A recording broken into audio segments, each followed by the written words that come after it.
This is the Houston Football Show, brought to you by Prime Poker and Inside Edge, with your hosts, Aaron Wilson and Jason Braddock.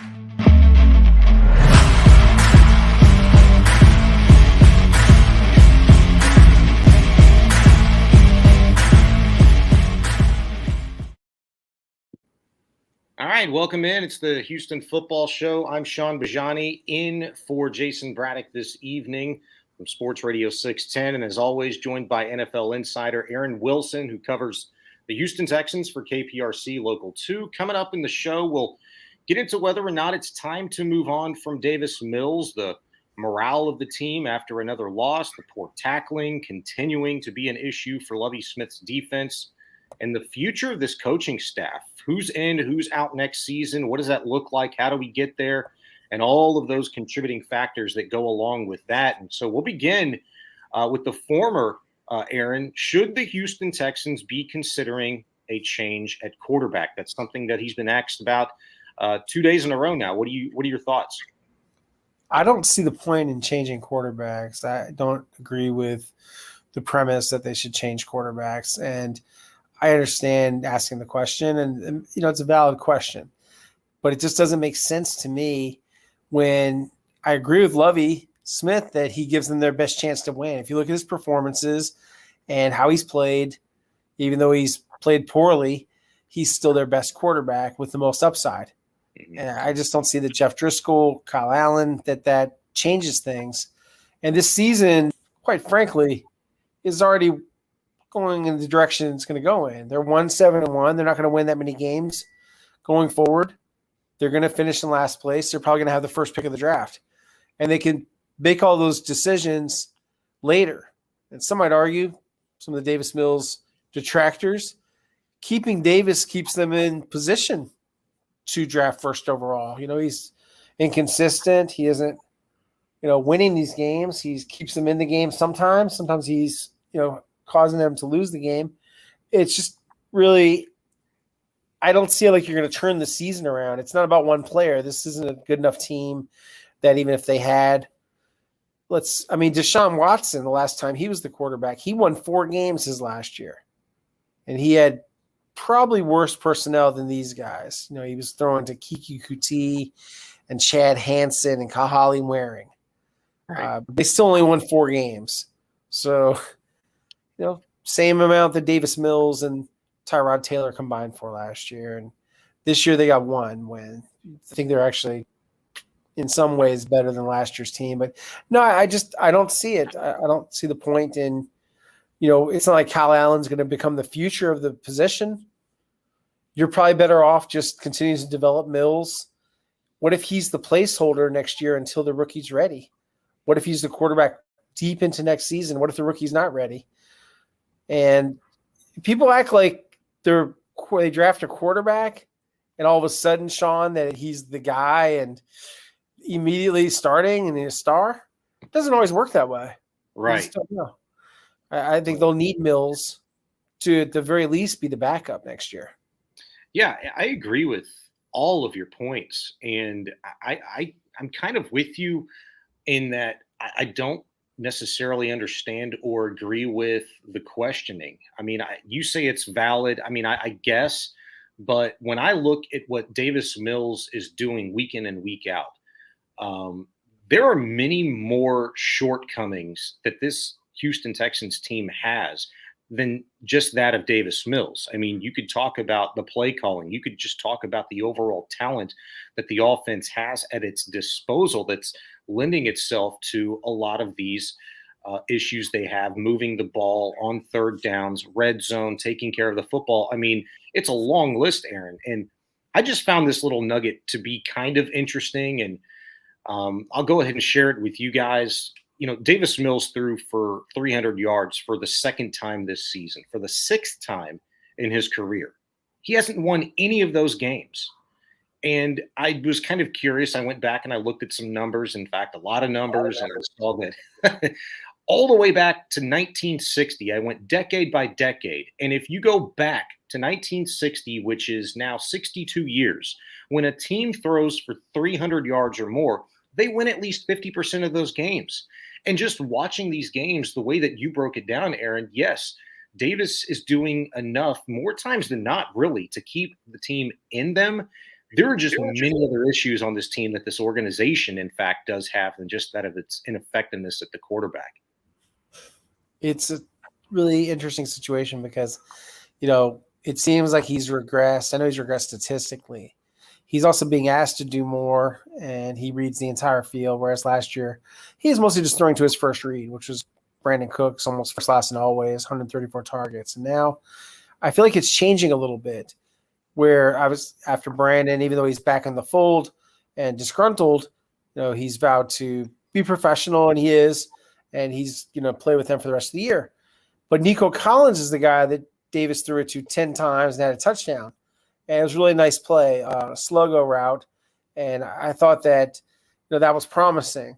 There were some things he did with Jordan Akins, that tight end screen. That was a nice play. Obviously, Dameon Pierce is Dameon Pierce, and the fumble is a rare fumble. It's an error that he doesn't normally make.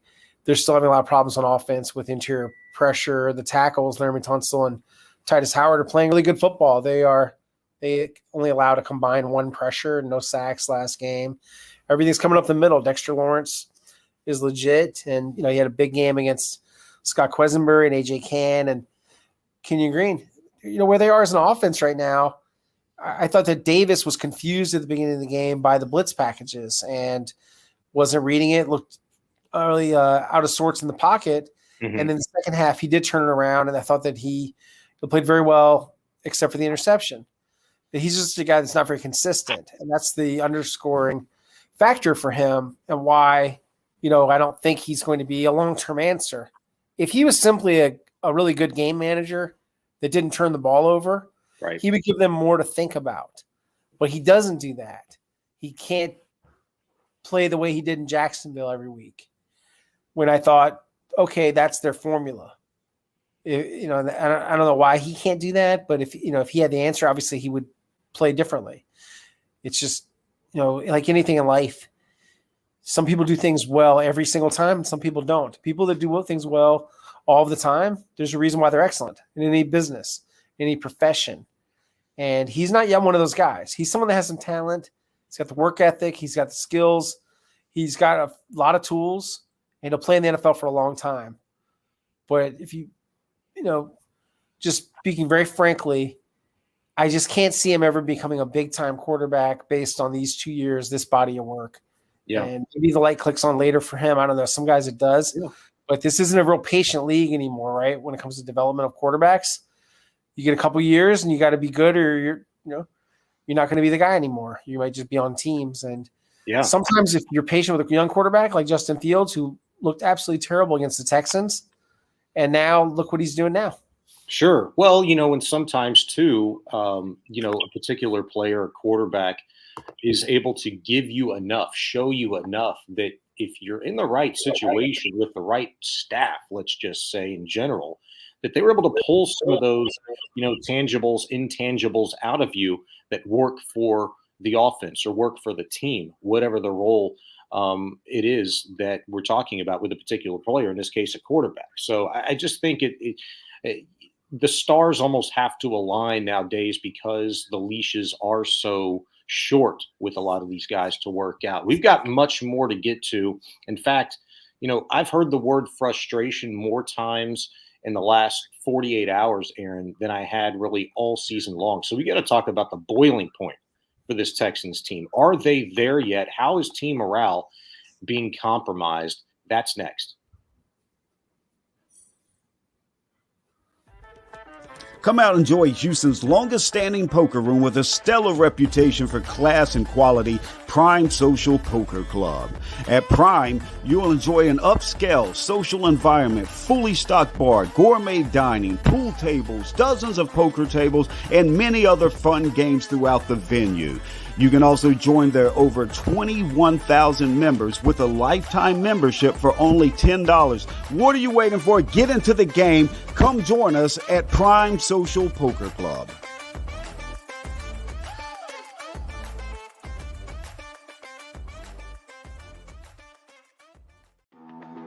Inside Edge was founded over 30 years ago as a data and analytics provider for Major League Baseball clubs. If you've seen the movie Moneyball, then you know Inside Edge. They were part of the data and analytics revolution in professional sports. Fans can now have access to the same insights and analytics used by pro teams for free at myinsideedge.com. My Inside Edge is a destination for sports bettors and daily fantasy players where they can find matchup-specific insights and projections to help make informed betting and fantasy decisions. Again, that's myinsideedge.com.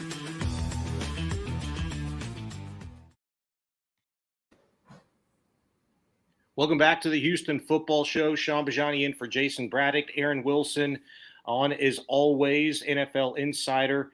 And you can catch all of his work at KPRC Local 2. So the boiling point, Aaron, for this Houston Texans team, how team morale is being compromised. I mean, I heard it from three guys already just over the course of the last 2 days.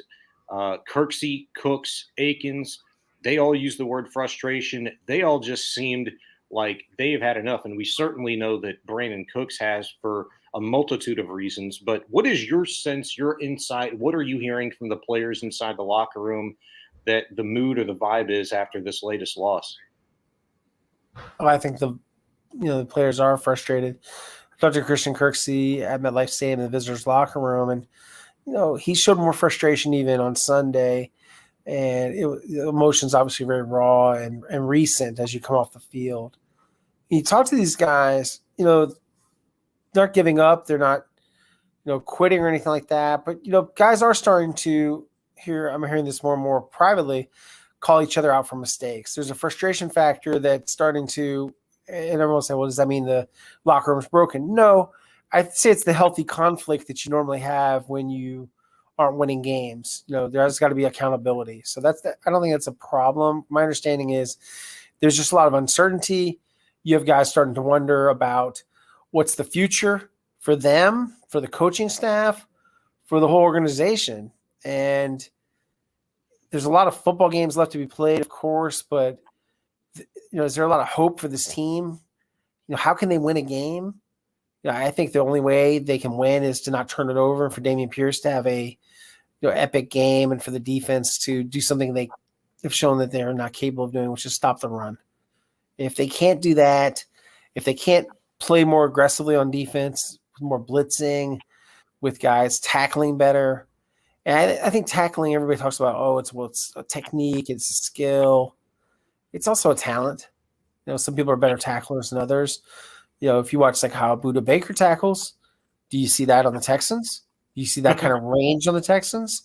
No. And he's just one example of a great defensive player. Yeah. What do they have that you could call great? Nothing. Well, that's the thing. They don't have anything called great. And I was going to ask greatness, you. No greatness. Just there's some solid guys. There's some guys that I think are good football players, and there's some other guys that just that are really struggling right now, like Jalen Petrie, and he's a rookie, and some of those rookies do struggle, but he's got 21 missed tackles according to Pro Football Focus. I don't know if it's quite that amount, but I don't count the missed tackles. Seems like there's a couple per game, and that's a couple too many. And the one he on the other day, and Darius Slayton, that's a touchdown. And like Lovie Smith said, he's got to make a safer play, safer tackle. Just make sure you get him down. And there should have been help from Christian Harris and from other guys. But it's plays like that decide games. That's why they're in this position. But yeah, in terms of morale, everything I'm hearing is there's frustration, there's a little bit of finger pointing, and there's a lot of doubt, worrying about stuff. And that's normal. They're 1-7-1. If they didn't care, you wouldn't have all these emotions, these feelings. They do care, but it's ultimately feelings don't matter so much. It's wins and losses and stats and outcomes on the field. Yeah, and I always find these sort of situations intriguing because I feel like when finger pointing is going on, when there, is heightened emotion, after losses, this is where I feel like Lovie Smith is probably the right guy for this job. In that, he's he can be that calming presence. He's got the experience. Guys do respect him. They've talked about that top to bottom from day one with him as head coach. And obviously there's the familiarity with him already in the building as a defensive coordinator last year. But I just think that he is the right guy to handle this type of situation. And we can get into, and we will later on, whether or not he's going to be long for the Houston Texans. But, I know guys do care. But what people always want to go back to is that, well, the players might care, but the front office doesn't. I've used the term, and I don't know that anybody else really has that I've heard, but I call it, a systematic tank. It's forming this roster in the way that Nick Caserio did was he used what was at his disposal. I mean, they were cap strapped. They didn't have a ton of money to spend, and they brought some veterans in that – could help a lot of these younger players, these rookies, first, second, third year players out. And you're trying to figure out who is going to become a part of the puzzle going forward. And you get what you get out of guys like Jerry Hughes. And just so happens he's putting together one of the best start to his career in 12, 13 years. It's been phenomenal watching him play. And Aaron, you just wonder what he might look like, what this defensive front might look like if they had a DJ Reader or somebody like that in the middle. Stuff in the run. But, the emotions, I love to see it. I'm glad we're hearing it. And I think, we're going to hear a lot more of it. Who's that guy in the locker room, though? Who are those guys in the locker room, Aaron, those veterans that can teach these young players? Because we hear it week in and week out, how to finish, how to win. Well, what it means to be in the NFL and go through these adversities, who's the guys in that locker room that can help these young players out understand that side of the game? There are some leaders. Christian Kirksey, I believe, is one of them. I think that Laramie Tunsil is another. Laramie's someone, I talked to Laramie about his leadership style, and he's the type to take a player aside, kind of talk to him privately, not call someone out in front of everyone. He's someone whose actions probably speak more volumes than his words, but he does try to. It's one of the reasons that he was the captain replacing Brandon Cooks is, the respect for him and how well he plays. And he plays very well. You saw some of his reps against Kayvon Thibodeau. I mean, that wasn't even close. And Kayvon's very talented. Laramie's a really good football player. So he has a lot of credibility. I think even younger players, can be leaders. I think that Dameon Pierce, his example, that is a leader. The way he plays, the way he talks about things, kind of spokesman he is for the team in his interviews, he exudes leadership. Yes. I think when you look at, some of the other guys on the team, AJ Cann, very solid dude, Titus Howard on defense, Malik Collins, really quiet, but really well respected. One of the most respected guys in the locker room, Jerry Hughes. I look at, in the secondary, Steven Nelson, for sure a leader, absolutely a leader. And, you look around other parts of the roster, I think Mario Addison's very respected. And Rex Burkhead, for sure, another one of those guys. The tight ends, I don't hear as much about them, about leadership, all really solid people. You don't hear a lot about them being real vocal. The wide receiver group, Cooks was, but now he's no longer a captain. Obviously, he had his dispute with the team. I will tell you this, a lot of players definitely have his back. I don't think that's like them picking him over the team. It's more just, they respect that he's still there with them and that he's still playing. And, I saw no lack of effort from him. I thought he played as well as he could. He caught a touchdown. It was a great touchdown catch, and Kenyon Green's penalty called it back. You add that to his stats, it would have been a different looking kind of day for him. But, yeah, those are some of the people that jump out to me. I look at, guys like, like a John Weeks. He plays long snapper, but, yeah, he's very respected. But, yeah, those are some of the leaders. And I don't think they have a real problem with leadership. It's just a matter of play. Yeah. And Christian Kirksey said it very well today. You just got to get people on the ground. You got to tackle. Yeah, at the end of the day, I thought Christian Kirksey, that presence that he has in the locker room and his group particularly, doesn't need to muddy the waters too much, because I think he's the guy that will say, hey, guys, at the end of the day, it's football.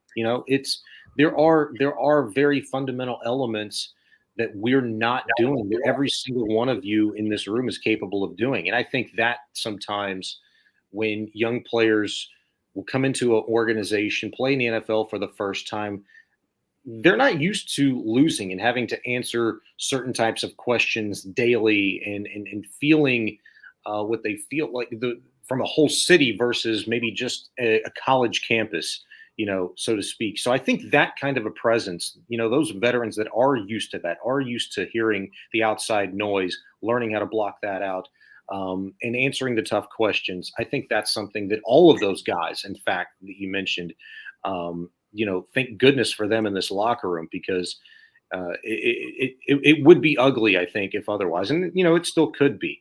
I want to take a minute here for Prime Social to recognize our partners at Houston's longest standing poker club, Prime Social Poker Club, located at 7801 Westheimer. They've got a long-standing relation and reputation for taking care of their patrons with class and quality. It's not just a poker room. It's a place to hang with the boys, get a great meal, drinks. They got a fully stocked bar. They got pool tables, other games throughout the venue, and, of course, dozens and dozens of poker tables. Prime Social Poker Club, over 21,000 members today, and you can become one yourself. A lifetime membership is just $10. Just $10. I mean, you got to be kidding me with that low price. And once you join up, you can take part in daily and nightly tournaments with buy-ins as low as $60 and as high as $5,000 for the big ballers out there, and guaranteed prize money with pots as high as $2 million. That's serious cash from Houston's best and first-class poker club. It's open daily, 24/7, and it closes only when you leave. They've got a free play from 10 a.m. to 1 p.m. daily, happy hour every single day, 4 to 9. Remember that fully stocked bar. It's located at 7801 Westheimer. It's Prime Social Poker Club. And, Aaron, right now, we got to get to the future of this coaching staff in Houston. People have their theories, but, Aaron, you've got the insight. What do you think this staff looks like next season? I think that there's a decent chance that Lovie Smith will be back. I think there could be some changes. I think the offensive staff, I think, they haven't made those decisions yet. I think they're going to see how it goes and then evaluate whether they think, those guys are a fit. I think, obviously, some of the positions like offensive line, they made some improvements. Danny Barrett and Damian Pierce, that collaboration is obviously a good one. I think the receivers coach, Ben McDaniels, is good. It'll probably come down to the play caller. Do they think that Pep Hamilton's the right guy? If they have a rookie quarterback, is that the way to go? He did well with Justin Herbert. Would they want to give him the chance, or would they say, you know what, we don't think you did enough with developing Davis Mills. We're not going to go forward with you. That's sort of a half measure. I had, it's interesting. I had some people contact me over the weekend, and, they have some theories that this whole thing could get blown up. I kind of doubt that, that they would blow up the whole thing. But that's one thing that's going around in league circles with some highly connected people from NFL teams, with some coaching agents. They always hope for as many openings as possible. So you have to always consider the agenda. I've had differing people tell me, people from even from the league office, connected to the league office, I should say, that they expect Lovey back. I've had other people tell me, no, I think he's on thin ice. I think it's difficult to fire him, but the people that make that assumption, and there have been some, that live in this market, that they wouldn't just fire a coach just because they, already did that, you'd be wrong. You can't expect that Cal McNair would make more changes. I think he could. I think that's everything's on the table. I'd be really surprised if they fired Nick Caserio, because he's been the architect of the rebuild. And at that point, who are you turning to? Who's got the answers? I'd be surprised. And he has had some success with some signings, with Steve Nelson, with Jerry Hughes, with some of his draft picks, like Damian Pierce, et cetera. So I'd be surprised if they moved on. It's just a matter of, would Lovie Smith be willing to move on from some of his staff? Would he be willing to possibly change some of the practice routines, which are very long practices, very grueling? I wonder how fresh they are in the fourth quarter. I think it's a factor. They say it's not, but ask the players about that, about energy. Yeah. They say they've got some. I don't know, that it doesn't look that way, to me. But Yeah, I wouldn't rule out anything. I wouldn't make assumptions because the decisions haven't been made. There is no lock that the coach is back. And, that's fair. It's a results league, regardless of whether this roster was good enough, whether he was set up to succeed. Ultimately, sometimes, things aren't fair. And coaches, when you lose this many games and the defense is this bad and you're the defense coordinator, well, are they going to let him be the defense coordinator next year? And one thing I was thinking about today was, how are you going to make all these changes? Like, you change the offense coordinator, let's say, hypothetically, you don't make him the defense coordinator anymore. Who in the staff would be a good defense coordinator? Right. Could you argue that Miles, who's never been Smith, his son, never been a defense coordinator, that he should be defense coordinator? The linebackers don't play very well. Do Dino Vaso or Joe Dana, Jaquez Cassare, do they seem like they're going to be defense coordinator? No, none of them have any background in it. I would argue that Frank Ross is probably better suited to be a coordinator or a head coach before any one of those other guys. Right. Yeah, absolutely. If Frank has the leadership qualities, you can kind of feel that. But maybe he could be like like John Harbaugh comes from a special teams background and wound up being a head coach. He kind of reminds me a little bit of John in terms of how he carries himself and someone that I could see in the right scenario being a leader, being someone that's in charge. That said, all things being equal, and them knowing that they're in a rebuild, knowing the team wouldn't be very good, everybody basically being on the same page, and there was no expectation of contention, even though it's been bad. Ultimately, do they probably let him have one more year? I think so. And then I could see him retiring. But it's not like anyone thinks this team's going to be good next year. And all of a sudden they're going to be contenders. Yeah. I don't know if you ever thought that. But, that's my opinion right now. I would just say, I've heard both scenarios. And I'm not talking about people, that, would know directly. But people that – I'm just telling you what's going around and what some informed people that in terms of their – talk to people – that do hear things about directions of franchises and will be involved in this hiring cycle, directly involved. And people are going to start talking about that hiring cycle. Who's going to be included in that? The other jobs open too. Like this won't be the only one, but sure. Yep. We'll see. I'm what I can tell you this is I haven't written a word about job security because one thing I don't like to do when I don't have a concrete answer is to speculate. Sure. I like to report facts or, something that's likely. And what I'm hearing is conflicting information and they could both be right. It's just a matter of, I think that nothing's been decided and ultimately Cal will know and it'll be Cal's call on what he's going to do. But I think the most unlikely scenario is cleaning house. The second most likely scenario would be moving on from Lovey. And probably the most likely scenario, just based on what I know of the franchise, would be letting him stay. That's kind of how I'd rate my probability factor on the coaching situation here. Yeah, and I think you're probably very accurate, especially given the latter, putting him staying at the very bottom of that. I'd be interested in knowing your thoughts on who could be involved in that hiring cycle. We'll get to that in just 1 second.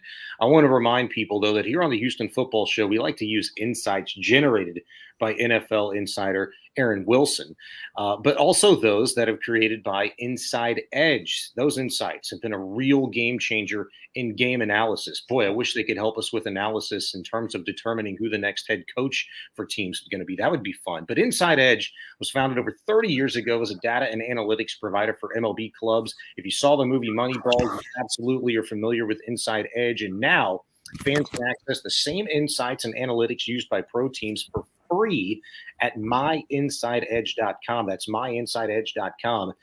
It's a destination for sports bettors, daily fantasy players, where they can find out matchup-specific insights and projections, help you make informed betting and fantasy decisions. It's that simple, and who doesn't want that? It's awesome. Anyone can access the insights for free, but the best part is the Inside Edge's 5-star game picks during all of last NFL season, they were money. Where else are you going to get a tool that can help you with such an advantage on these games. They were 34-14 against the spread outright. That's almost a 71% success rate all of last season. And if you're using them, they're kicking butt for you again this year. You're listening today. Just use the code Houston in all caps, Houston, and you'll receive 10% off of your subscription. It's My Inside Edge. And Aaron, getting back to these coaching candidates for next season, I put together a little bit of a short list myself, some guys that I would like the Houston Texans to reach out to, declare a lot of interest in. And this is not power ranking, but you can just stop me when you think, I've gone too far. But D'Amico Ryans will certainly be bandied about when the offseason hits. The defensive coordinator for the 49ers, Eric Bieniemy, once again. The offensive guru for the Chiefs, Shane Steichen, the offensive coordinator for the Eagles, Dan Quinn, the DC for the Cowboys, and Raheem Morris, the defensive coordinator for the Rams. Your thoughts on that list? How serious of a candidate do you think they'll be for not just the Texans' job, but that coaching carousel that always is an NFL offseason? Interesting list. I would say that D'Amico Ryans will not be the Texans coach, will not interview with the Texans. Filed a lawsuit against the Texans before for Achilles tendon injury he had at NRG Stadium, which at the time had very much criticized artificial turf. So, no, I don't think he'll be coming here for an interview or – That's a good pull by you because I'd totally forgotten about that. Okay, so scratch him off the list. And I'm with you on that, and just like the Astros are, they're probably not Eric has been up to the plate with the Texans before and other teams, hasn't been able to really be a finalist or land a job. I don't know if he'll be back with the Chiefs after this year. Could see some change there. I think what he'll have to do is get an assistant head coach or offense coordinator job with someone else and kind of reset and, some questions about what sort of staff he'll put together, other things. And just don't see that happening right now for Eric Bieniemy with the Texans or really getting a head coaching job at all. He's had a lot of chances and hasn't been able to land a job. Wow. So I don't foresee that. And then you asked about Shane Steichen. He'll be on the interview circuit. So will Jonathan Gannon. They talked to Jonathan last year. They like Jonathan. I could see him having another talk with them, whether he'll be interested or whether he'd want to pass after they passed him over before. Not sure. You didn't bring up Josh McCown. I think that was more of a Jack Easterby thing. They were opposed to going with an unproven coach, and then he hasn't coached this year. So that hasn't anything to change his resume or get him more on deck for a head coaching position. And, I do think that, Raheem Morris, Thomas Brown, I don't know if they're going to land coaching jobs either, but I think they'll get interviews. I think that they could also get consideration. I've heard some rumors about Sean McVay could decide to go the television route. Yeah. If that's on the table, that things might blow up in LA. So keep an eye on that. I haven't heard a lot about Wade Phillips' son, but I think he's got a good future, doing a job with the Vikings offense. And I look for some of these successful franchises like the Eagles, to start a little bit of a tree. And there haven't been that many guys where you'd say they're a red hot coach. Sean Payton would be interesting. That's something I would think about, a really established coach like him. Yeah. And it would be an interesting opportunity for Shaun, who has homes in New Orleans and Dallas, so maybe Houston would be attractive to him. And I think he would certainly add some swag. I kind of the ideas I just sort of was bandying about. I kind of like that option. Go with someone that's been there, done that. That's been a Super Bowl winning coach. So, if you can get him to come, talk him out of he'll have other job opportunities. But I think Houston is something that's still a pretty attractive job because they could have the first pick. They have 2 high first-round draft picks. The Cleveland pick will be pretty high. And, there'll be opportunity there. I like the Peyton option. We'll see, is he the McNair's cup of tea? See if they think that he's the right man for the job, if that comes to pass. But those are just some of the thoughts I have. I don't see them going the college route. I think they would probably go with someone proven. And maybe they try to get someone with a little more of an up-and-comer if they don't go with Shaun, if he's interested, that is. Good stuff. Aaron Wilson. Coming up next, a lot of transactions today from the Texans front, cutting ties with a former third-round pick. They added some depth at running back. We'll get to that coming up next. Prime Social Poker Club opens daily at 10 a.m. and doesn't close until the last person leaves. Now, that's 24/7, 365 days a year, so you can always get your poker game on at Prime. Also, daily, free play starting at 10 a.m. to 1 p.m. with happy hour from 4 to 9 p.m. They have daily and nightly tournaments with buy-in starting as low as $60 and going as high as $5,000. Now, check this out. Guaranteed prize money as large as $2 million. What are you waiting for? Get in the game. Prime Social Poker Club here locally in Houston, 7801 Westheimer.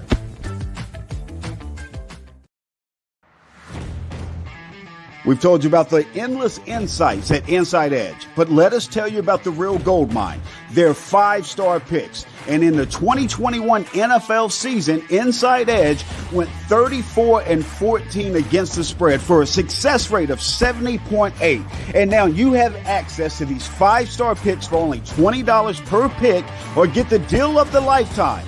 Every 5-star pick for the entire year for only $149. Even better, our listeners get a discount of 10% on that access by using code Houston. That's code Houston. All right, back on the Houston Football Show. Shaun Bajani in for Jason Braddock, joined as always by Aaron Wilson, NFL insider. And Aaron, Texans making a number of transactions today, including cutting ties with a former third-round pick, as well as adding some depth at running back, which I think is really interesting in terms of especially who they got. But go ahead and break it down for us, who they got and who they said bye to. Right. Biggest move, claiming Benjamin off waivers from the Arizona Cardinals, former 7th-round pick, Arizona State. Had a 92-yard rushing performance earlier this year against the Saints when James Conner was injured. Was upset when he only played 1 snap this past game.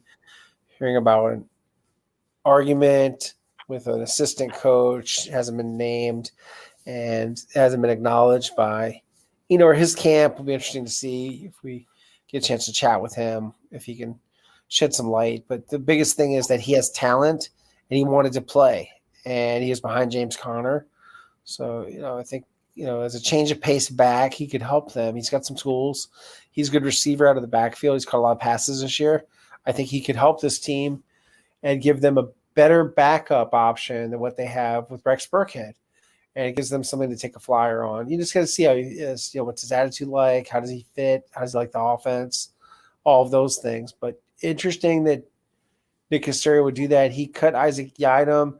Isaac was primarily signed to play special teams, and he's only played in 3 games this year, so he's usually been a healthy scratch, and so I don't think it's that momentous to cut him. He's someone that wasn't having a role on defense, so he kind of barely made the team. He was one of the final guys on the roster, and so now he's cut. And then Will Redmond, experienced former 49ers draft pick, safety, got signed after trying out along with Jace Whitaker. And then they also signed Alex Bachman, who led all NFL players with 19 catches during the preseason. He has some return skills, like a pretty good kickoff returner and punt returner for the New York Giants. And then over on the other side, they cut Michael Young from the practice squad. So they have a couple of additions and just a few subtractions. And then they did try out Ray Anderson. I'm sorry. Name is escaping me. Former Alabama linebacker tried out along with Jaquan Hardy, a running back. Neither were immediately signed. So they had a tryout today, as they have tryouts all the time. So they're always working out guys and trying to kick the tires and see if someone out there is better than what they have on their roster. Well, linebacker is probably a pretty good position to go looking for that, but he's more of a rush backer than a inside backer, off the ball type. He's more of like a 4-3 end type. But yeah, Ryan Anderson. I was about to call him Mark Anderson. There was another guy from pass rusher from Alabama But yeah, there's Ryan. Ryan was formerly with the Patriots.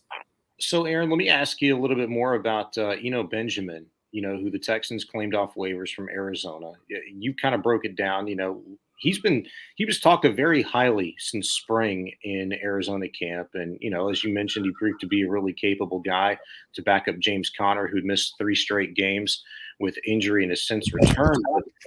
But, it's probably any situation for Benjamin's a better one than that of being in Arizona, I guess, behind Connor, which they don't really run the football that much there to begin with.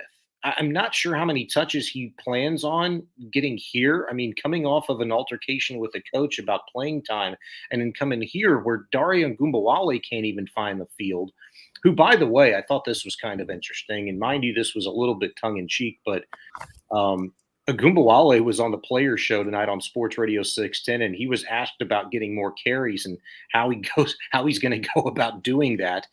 And he said, "When you find out the secret, you let me know." I mean, it was a light conversation, of course, but the Texans now have 3 dudes, and obviously Dameon Pierce, who looks like he's going to be right around 26, 28 touches every game. But Rex Burkhead and Dario Agumbawale, and now you bring in Benjamin, who is going to be the guy to get those really important, spelling reps for Dameon Pierce? I don't think there's going to be that much playing time for any of them. Damien's going to carry the ball most of the time. We're talking about a couple touches here and there for these other guys. I would say far too much conversation is put into the backup stuff. If Damien's going strong, it really is not that consequential. It would be ideal if you're going to run the ball even more, like 40, 50 times a game, to have another back like him. I think he could help them. But what they want to do is have Dameon carry the ball most of the time. And so I don't see it changing a lot. So, I think, what are you talking about? You're talking about 4 or 5 plays a game. That's fair. I kind of look at what the Texans have done with Rex Burkhead in his role, and just from a predictability standpoint, but also an effectiveness. The Texans, probably become a little bit better at that, though. They gave the ball to Burkhead on a 3rd and 4 this past weekend, and it was just kind of like, man, we've seen this before, and it's almost predictable when he's in the game. It's going to be a dump off to him. It's going to be an outside zone, run for Burkhead. Trying to find somebody that can catch and is a tougher kind of back that can run through some contact. I know those guys don't seem to grow on trees. Pierce is a special one. But for Dari not to be able to be given a shot, who looked pretty good in the preseason and in limited opportunities, it makes you wonder why he doesn't get more rep and why the Texans haven't gone maybe outside of the box a little bit and at least disguising some personnel packages similarly to the way that they do with their tight ends. Right. I mean, they tend to be reliant on one back. Lovie Smith explained this pretty well, that they have a primary back, and he doesn't think it's unreasonable for that back to carry it 25 to 30 times a game. He talks about having the lead back, the bell cow, and that's how they view Dameon. Yeah. And, as he said, and I agreed with him. Remember early in the season when everyone was saying, why isn't he touching it more?